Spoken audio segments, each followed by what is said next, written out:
You listened to him on the KVJ show for years. Every time he tried to talk sports, he'd get shut down. After years of begging, we finally gave in. Brought to you by Bremen Motor Cars in West Palm and Jupiter. A world-class experience. Visit BremenBMW.com. And by Wellington Anti-Aging. Low T? Go to WellingtonAntiAging.com. It's Kevin's Other Show on 640 The Hurricane. What's going on, everybody? Welcome to it. How y'all doing?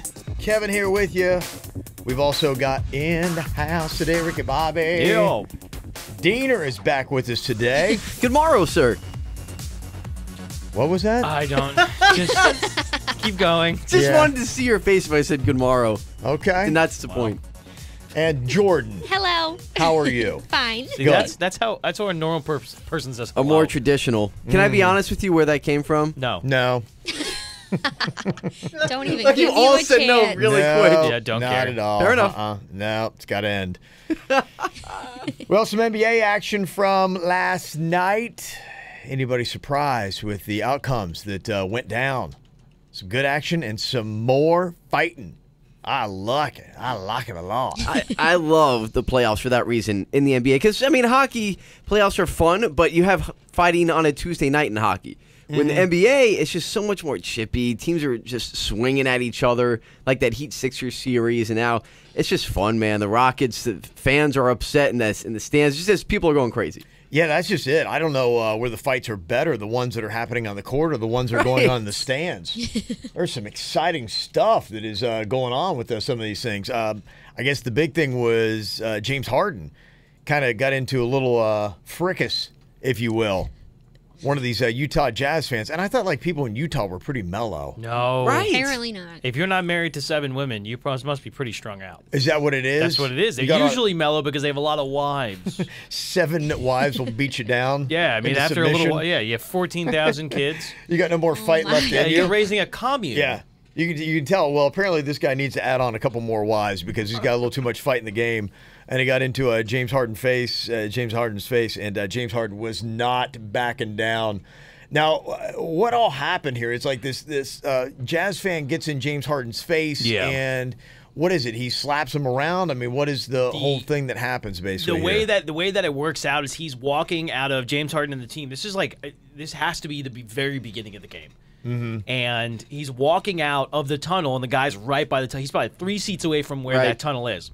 And he leans towards the railing, and he yells at him, and then James Harden winds up slapping his phone. Yeah. And then the cops immediately, gun They're right his in on head. it. Yeah. Right in on it. Yeah. And did they take that Utah fan out back and flog him down? No, they didn't. Because it's funny. Like, you'll hear in the exchange what the cops are trying to explain to him, the reason why it happened and everything like that. But the cops are just totally covering up for James Harden. Because, I mean, if James Harden wound up hitting the guy, like, the guy could sue right away, and then all of a sudden we would have a huge issue. But the cops immediately went on it and came up with this really cockamamie excuse of the reason why it happened. Yeah.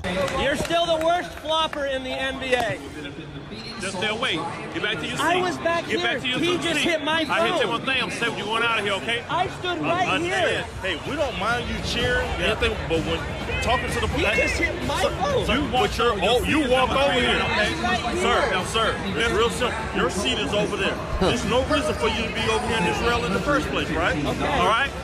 Okay, So I'll stay in my seat. You see what I'm saying? If you were at your seat, that would have never happened. Gosh, fans annoy me so much. But this is the thing, though. That's I mean, annoying. Come on. Okay, the guy wasn't, like, there's a video. The guy was not hanging over the railing, and where his seat was legitimately 2 seats away from where he was standing. But I mean, it's not like he was on the other side of the stadium and marched all the way down there, and he yelled at him, and he told him something that was true. I'm with the fan. And if you So want to hit my think- phone, You think it's like, okay, so if you're an NBA player, Yeah. you just need to know, block it all out, duh. take it. Yeah. Don't I mean, react. if he went out there and he said, your mother, this, that, and the other, different situation. But if he said that you are a flopper, Yeah. which he is, that's like saying James Harden, you're bad at defense. He's gonna hit somebody for that. I think you know what I think fans should go ahead talk. That's all right. Yeah. But I think they should have honorary annoying fan night where the players get together. I like and they it. And vote, that's when they can They see. vote one player, one fan out of the stands, and they put a jersey on them, and they got to go out there on the court and do a solid 2 minutes and it's just whatever goes, whatever goes. Great idea. I mean, it's not a bad idea, but my take is that as long as you are not derogatory towards family members, or if you're saying dirty things, stuff like that, if you just say something about their game, then it should be fair play. Yeah, but James Harden's a baby. you have to admit, though, it's still annoying. I mean, you're walking But yeah, down. I understand it's annoying, but that's part of it. It's all part of it. Okay, so fans, green light, say whatever you want to and about players. As long as it's about the game, Okay. I'm fine with that. Charles Barkley, analyst. Okay, well, Good old Chuck. yeah. Well, a bit of a different situation on that If he thought he had a green light to go on ahead and say that he wanted to basically punch Draymond Green, he does not. Some of his colleagues, friends, whatever, called him out, and he apologized on TV. Let me say this. I apologize to Draymond Green and his mom. Listen. Why his mom? Well, because she also- I've heard she Kenny. tweeted. Oh, Why is mom? Why his Kenny's mom? got to instigate. Yeah, his mom was not happy. Yeah, Draymond Green's mom was hopping on this. She got Why his involved. mom? Yeah. Oh, okay. I didn't know. you know, you one of those idiots who tweets, so I don't pay attention. Listen, I didn't know. I didn't know his mom tweeted. So, Ernie, what I said was inappropriate. I would never punch an NBA player. I would never punch an NBA player. Well, But yeah, he kind of did. Yeah, sometimes. He would. he means totally now. would. He means now. Yeah, he won't now. do it. In Yeah. right present now. day. The round mound of rebounds. We'll do it. Yeah. Then, not now. Remember how many nicknames he had? Was the mailman, bread truck? I don't know. The mailman was Karl Malone. Yeah. No, That he had would- another. What was he? Is it the bread truck or something Yeah, like that? something to do with carbs. Yeah. Seems right. I meant what I said. I meant what I said. But I would never punch an NBA player. Draymond Green's a good player. I think he's a nice kid. I wish him nothing but the best. But what I said was inappropriate. Okay. I just love his explanation. It's like, no, you guys don't get it. I still hate Draymond Green. I want to punch him in the face, but I should have But, said it, and I yeah. wouldn't do it. And he doesn't basically take it back. He's all good with it. I meant what I said. I meant it. I just won't do He it. said it twice. Like, he's not walking it back. He's just apologizing, saying he exactly. shouldn't have said it. Yeah. Exactly. So then it brings up the debate. You know what I mean? Should he be in that position to actually say something like that? Well, I mean, he's Charles Barkley. That's kind of what he does. But that's what I think. I mean, too. but anybody that heard him say that, I mean, did you really think, honestly, with Charles Barkley, is he going to punch Draymond Green? No. Sure, it's violent, I guess. All right, in today's very PC, squeaky clean world, you shouldn't say anything like that. But come on, anybody with common sense kind of knows that he's just going off. He's just being expressive. Yeah, he just means he wants him Right. to just get his. That's all. I mean, anybody who's getting so upset about this, I mean, it's Charles Barkley. Yeah. I mean, it's what he does, right? Pretty much. Do we have to Literally get what that he does. crazy? Well, today, what is the name of that dang show they got on ESPN? Rise Up, Fall Out. I like to call it Shut Up, but it's Yeah. called Get Up. Okay. Bad ratings, I think it's also Yeah. called. Yeah. Ratings. Well, they were suck at our debating jobs. on just how bad this was. Charles Barkley talking about Draymond Green. Charles Barkley does not adhere to the same rules as everyone else. He doesn't have the same set of Third rules. He's a time. I'm personality. not talking about who said it. But it matters. I'm talking who said about it. what was said. But it matters. My As a- point is, it matters Right. who said it. As much as what the words were, it's Charles Barkley. He's a personality. I don't count him as a journalist. So, He's a so personality. okay. So let me ask you this: would you be fine with anybody except Charles saying that? No one else would. And I completely agree with Michelle, the Little Beetle. I think that in that situation, he is not a journalist, and he will never be a journalist because he can't even speak English for the most part. That's like kind of a Shaq prerequisite. being like a professional audiobook reader. Yes. He'll never be a journalist. So I mean, he has a little bit more leeway than most people, and I completely agree with her. Yeah. I hate the show. I think they're all stupid, but Well, what he says. So you're saying that what Charles Barkley said? It's like you expect stuff like that. They throw fish at each other. he's a rebel rouser. Like, yeah, I mean, it's entertainment. It's television. Right. It's not a journalistic show. Right. And that's why I don't get the outrage over it. I mean, like you said, it's an entertainment show. It's not outside the lines. You know what I mean? It's not Bob Lee saying, I'm going to punch Draymond Green in the face. It's part of the show. Well, if you think about it, I will just punch him right in Could you imagine? right in the punum. Here's Jalen Rose's take on it. Players can get upset at me about things that I say about their performance, but I'm not physically talking about violence as it relates to them playing basketball. Everybody's so damn sensitive. Yeah. For real. Kind of agree. It's Jeez. like, all right. Put on your I just love how they get that smooth Yes. jazz going on in the back. Bing, bing. Then your hot takes right here on the 4-Letter Network. Bing, bing. I think Jalen Rose is wearing that camel toe underwear in that clip. There. Problem is there. Oh, Dieter came with jokes today. That's right. Classic. All right. Well, Canes fans going to be happy about this news. I'm going to drop on you in a second, and we will debate who would you say is the greatest Miami Hurricane coach of all time. We'll discuss next. You can tell his wife. Just don't tell those other guys. It's Kevin's Other Show on 640 The Hurricane.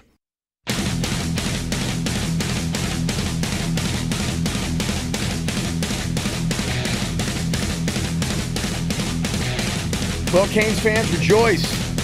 If you like Mark Richt, he's going to be around for a while. He's hanging out for a minute. Yeah, my God. Who's going to be here longer? Mark Richt or the Lane Train? Oh, without a doubt, it's going to be Mark Richt. I don't even think you can debate that. I mean, Mark Richt, I think, is at his alma mater. Yeah. He's at home. He's at a program where he's like, okay, I can win to the level that I want. Yeah. They're improving the facilities. He's got everything he needs. And he's got a contract extension through 2023. So, at least easily 5 years he's going to be doing, and if he keeps up what he's been doing lately, he's going to be around for much longer. But I'm confused because you were so set that Lane was going to leave. He's got a long contract too. Doesn't he have like 10 years? 10 or years. something like 10-year that? deal. Yeah. Yeah, he does. But he's still going to leave. But he doesn't. He's not going to be there the whole time. He doesn't They're have the improving platform. facilities at FAU too. They're not a Power 5. He can never win a national championship there, and he wants to. And this is why college football is stupid. Wait a minute. That's the reason why. College football is the best thing in the world, first of all. Well, what do you mean stupid? Well, Yes. I don't believe that it doesn't make any sense to me that all these teams can't compete on the same level. They can't compete on the same level. They can't.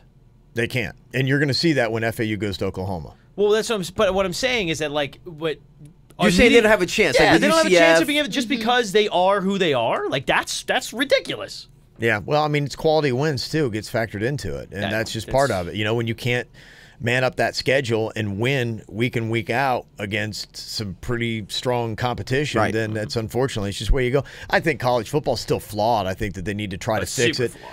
Yeah, I think, at least the initial argument is, let in 6 teams, and then you get in so you can make room for that UCF, that non-Power 5, to get in. But But then open it up, because then you have teams that get players, recruits that they wouldn't normally get because they still have the opportunity. And then what it does is it creates more of a field for them, you to have more teams to play against instead of the certain teams that are always there in the same position. That's what I'm saying. Is the parity doesn't exist in college football, and I think that's the biggest flaw that it has. Yeah, it is set up that way. Yeah, but that's why. Yeah.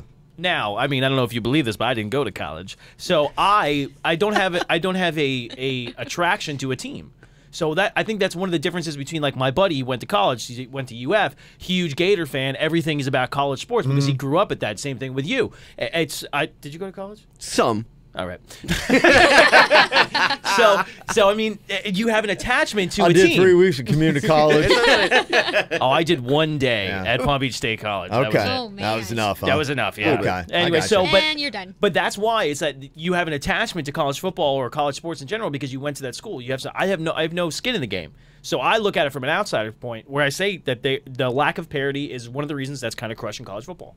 Well, I think if you really look at college football and the grand design and how it was created, it was just a distraction on Saturday mornings, Very much so. for them to do from studying. And for a majority of the athletes that are in school, it's to get a degree. You're still talking about a very small percentage of those athletes that are going to go on and play in the NFL. Right. And even then, they're not going to play that long. So they need the college education. That's what it is. And I think we're just trying to, as what's happening with college basketball and the question of do we move to the G League instead of doing the 1 year? Yeah. You look at college football and you're starting to see almost that G League in college football rising up where you've got the your creation of the Alabama, playoffs Ohio and that. State, your Clemson, and these teams that year in and year out. The recruiting, for me watching these programs, the cream is rising more and more to the top. I mean, Alabama's recruiting classes, Ohio State's recruiting classes.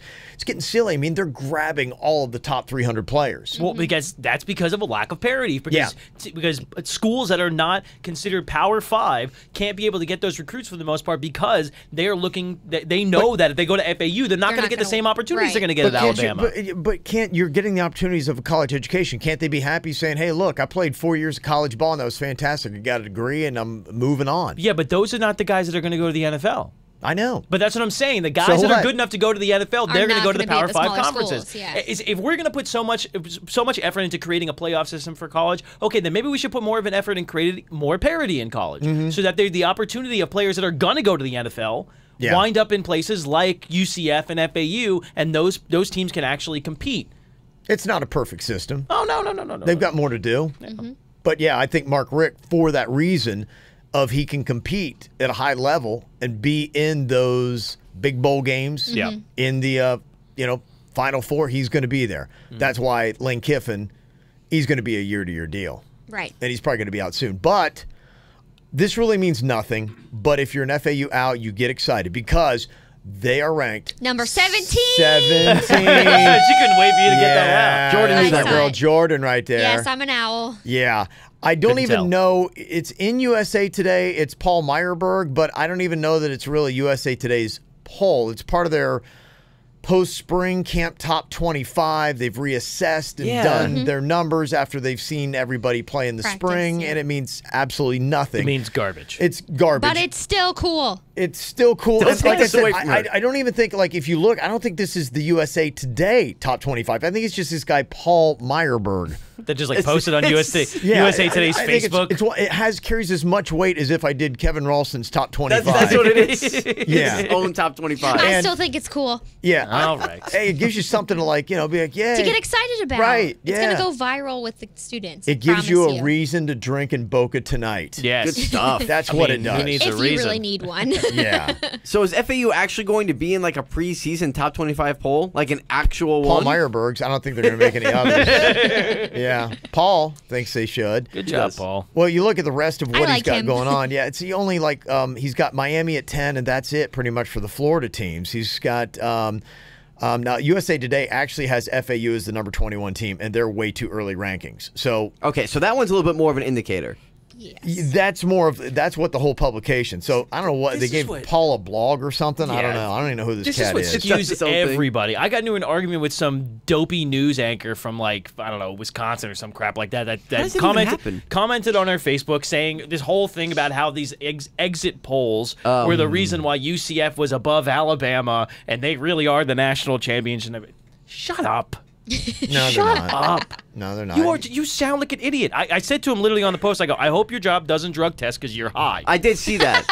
I actually saw that online, yeah. Good comeback. Yeah, there's nothing to hang your hat on here, really. But, hey, Paul likes the Owls.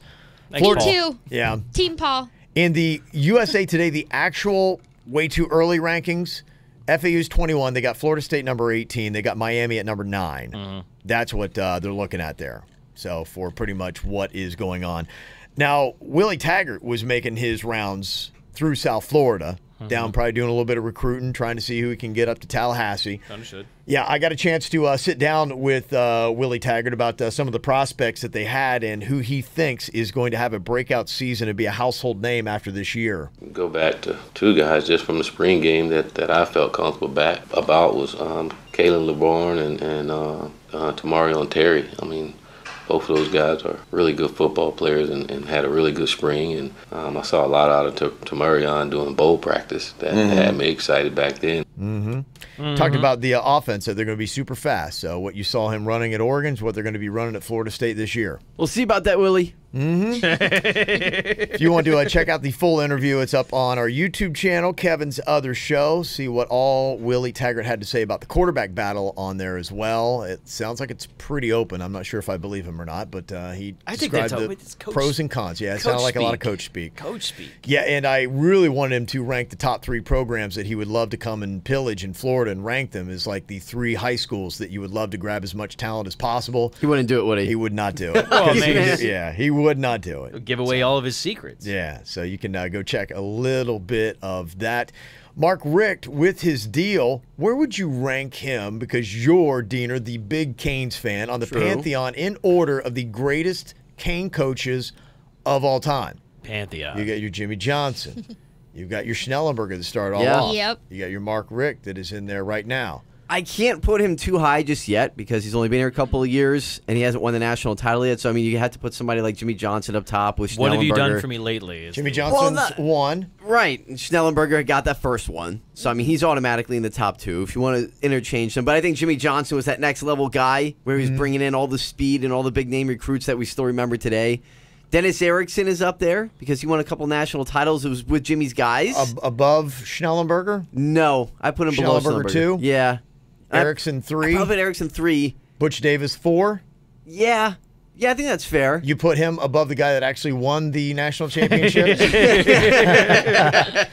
I put Butch Davis 4 and then Larry Coker 5 because Larry Coker won with his guys. And then Larry Coker kind of tanked the program. Exactly. Yeah. You gave him a race car. He did okay for a while, and then he's like, oh, I'm old. I can't drive. And then he ran into a wall. I want Rick to be number 5. Hopefully within a couple of years, he passes Larry Coker and Butch Davis. Okay. He has the possibility. All right. Well, coming up, we got good and bad Yankees and Marlins. We'll break it down next.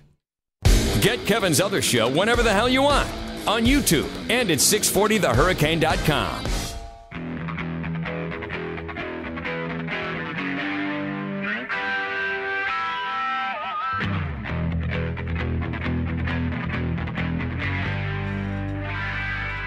Maybe not so quietly, the Yankees are really starting to hit the gas. Yeah, what's going on there? Well, they're taking on the world champs, and the last 2 games, they've schooled them 4-0. Go. In both of those matchups, and you might even say that Giancarlo Stanton's bat is starting to wake up a little bit as well. He's not all the way back, and the numbers still aren't going to blow you away, but he knocked out 2 home runs last night. He's up to 7. He's hitting 240. It's happening. He's getting back up there. It's coming around. Yeah, 240 collectively. Yeah, he's getting there. Yeah, the Yankees moved to 20-10 now and got a better ranking, better rating, or a better record than the Houston Astros. So they're doing it in Houston too. So the Marlins, they decided to go in the other direction last night. Yep. But what do you expect? Can't do 5 in a row. Dude, Urena cannot pitch anymore. Well, here's he's the 0-5. Yeah, he hasn't gotten a win. His ERA it came down a little bit, down to 4.28. Gosh. Yeah, he started off bad last night, and that's what it was, And then he, gave up the 2 runs. Only one of them's earned, but he then, the rest of his performance got okay last night. He struck out 6. He walked just 1 in 7 innings. But he just started out, things just didn't start out well, and before you know it, bam, it's 6-0. So wait, he's 0-5 on the season? Yeah. Oh my gosh. Doesn't have a win yet. That is not good. No. That is not a good record. That's what I'm saying, man. They gotta think about something else there. 0-5. Jose Urena, he was supposed to be the ace coming into the season, right? He opened the opening day. Opening day, gave up that first pitch home run to the Cubs. Yeah. Come on. Yep. That was fun. Yeah, well, now's the time to bring up that kid. Good times. What kid? Oh, you weren't here yesterday. Oh, that's right. What did you do yesterday when I wasn't here? Talking about some good young Marlins pitching, man. Okay. Yeah, we you had have a to go great back and listen. intellectual show. You missed me. Just admit it. I don't know what number scares you more, Urania's ERA or the attendance at Marlins Park. Oh, what was it last night? Okay, let's play that fun There we go. little game. Okay. Guess the Marlins attendance. What do you got, Ricky Bobby? Let's see. We're going to go with 4,800. I thought you were going to say 48. Okay. Okay, 4,800. Diener, what you got? I'm going to go 6,124. Okay. Okay. Very exact number. random. Jordan, you won the first round. What do you think on this one? I'm going to say the same again. 5,000. Gonna go 5,000. We got Ricky Bobby today. Oh, man. 5,941. What was it? 5,941. You went over Price's Right Dang rules. it, by 200. Yeah. Close, though, yeah. 5,941. I mean, they are not – I don't know the last time they cracked 6,000 It's not good. at Marlins Park. I gave him too much credit there. Yeah. So that You part's always not do. going well. Yeah. I hate when Ricky's right. Gosh dang it. But, one of the good things about being on the Marlins and having those lower salaries – you don't have a lot of extra money to buy stupid things like a really expensive jeweled necklace that you wear out on the field. And then you have it break while you're running the base. Why do you wear that stuff? I mean, come So on. dumb. Really? Why do you got to wear something like that? Happened last night in the Mets game. To face Cespedes, that's diamonds? Oh, his chain broke. Well, the cleanup is underway after Yoenis Cespedes' necklace exploded. There's Drupal Cabrera, who has done everything for this team this year, now doing the housekeeping as well. Wow. So Cespedes is wearing this diamond-encrusted. Jewels everywhere, yeah. Yeah. As Drupal Cabrera plays for the Mets? Yeah, it's just funny how they were like, well, it looks like he's doing everything for this team, including the housekeeping. I think what's funny is that they were asking a couple of players, and they said that they remember when he bought that, and it could be upwards of $200,000 worth of diamonds on that. Why are they? I mean, why do you wear this out on the field? And this isn't the first time it happened. It happened last year to an Astros pitcher. His diamond necklace broke out there and he's trying to pick diamonds out of the dirt. Yeah, and it's get like, it. So that just, I mean, that just goes to show you just that baseball players are making too much money. Way still. too much money. Stupid Absolutely. money. I mean, when you're that dumb to wear something like that out on the field, when you're Like they say first world problems. No, this is otherworldly problems. Yeah. Like a first world problem would be my text message is not sending because I can't get Wi-Fi. This is definitely a different planet of other problems. And the best part is that it broke and he was so mad he ripped the rest of it off and threw it on the ground. Gosh. Oh my god. You know and what? he didn't pick up anything. I'm glad this happened. And I'll tell you why. Why? Just throw it away. Just throw it away. Because it's stupid. You're stupid, Cespedes, for wearing a $200,000 diamond necklace while you're playing baseball. Stop it. You deserve this. Yeah. I'm glad it I happened. guess if you're gonna be that stupid enough to Yes, wear it, I'm glad then it you happened. deserve Yeah, a break. moron. You could argue that. Well, talking dumb, Kanye West continues to go off, and now people are going off back at him. I don't know if you guys got to see that exchange that he had at TMZ the other day. I did. It was pretty ruthless. But did you see that it wasn't the whole video? They cut it when, he was going off and he was talking about slavery being a choice and trying to explain himself. And then a black employee at TMZ stood up and basically just said, look, what you're saying, man, this is propaganda. And I'm not feeling anything that you're saying. And had just a well-versed, He was just a great diss on Kanye. And Kanye had nothing to do except start to walk towards him. And you're like, okay, was he going to spit on him or hug him? I didn't know what was going to happen. And yeah, you're right. TMZ rightfully cut it there, I guess. And I guess they're going to hold it over our heads and probably do a part 2. I'm sure. Yeah, well, it's already out there. It was just a part that TMZ didn't release, and somebody obtained the video. And it's a whole conversation that happens between the two of them after, where he more goes into what he was saying and why he said what he said, and they both agree after, and the guy agrees with them. But that part you don't say. Oh, really? They cut it because what he was saying, what he's saying is that slavery wasn't a choice, but 400 years of slavery sounds like a choice, meaning that if you continue to take it and keep it over your head for this long, now it's a choice to do it because it's not a part of your life anymore. And that's what he was trying to say. When he re-explained that to the guy's like, oh, I get it now. So and he's agreed saying with him. for the people today. So Kanye is so enlightened that it's like when he really got I the can't light believe I shown just on him- defended Kanye, You to be did. honest. It's just very odd. Completely. But I mean, the conservatives went crazy over him. They were like, "This guy's a genius." So is this like some kind of smear job on Kanye then that we don't see the back end of that video? Because he's not. Listen, man, he's not going down the right path. He's not going down the path that that TMZ wants. TMZ wants that very far left path, and that wasn't what was happening. They want to see everybody. It's a better story when everyone is rallying against Kanye. Absolutely. And they've got a petition out with Adidas saying, "Hey, you have this guy endorsing your product and you need to drop him."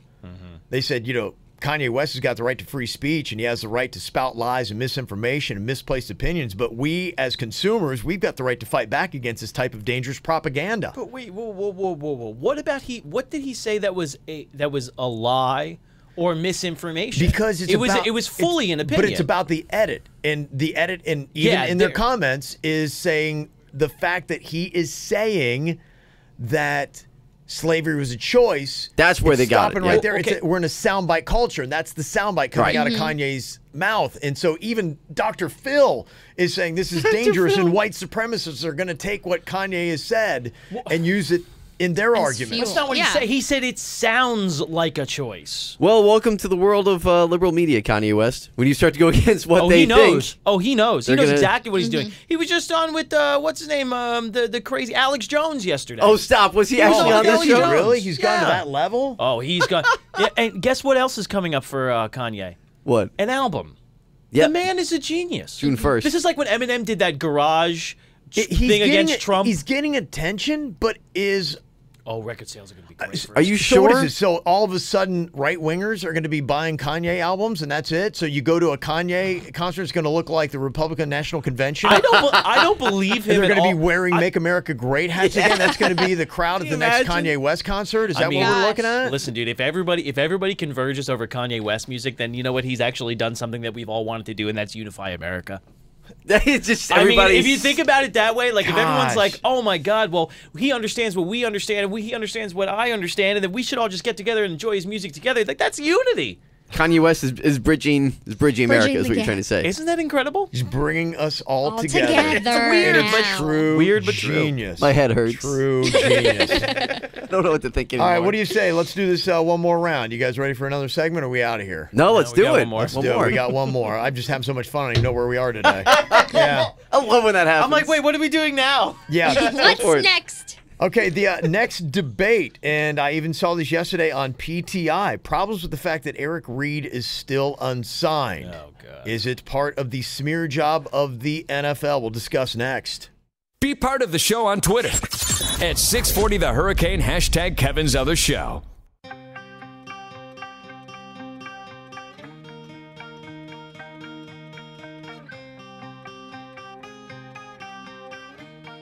I was watching PTI yesterday, and Michael Wilbon sounding off about the continued problems with the NFL. Yeah.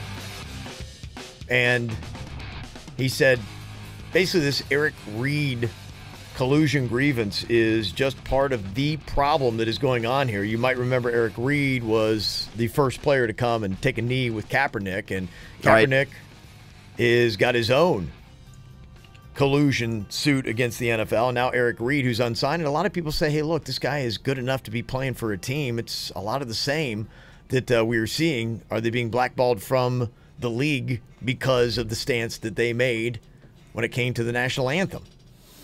I think a lot of people think that it is. It depends upon what the court thinks is ultimately what's going to happen. Yeah.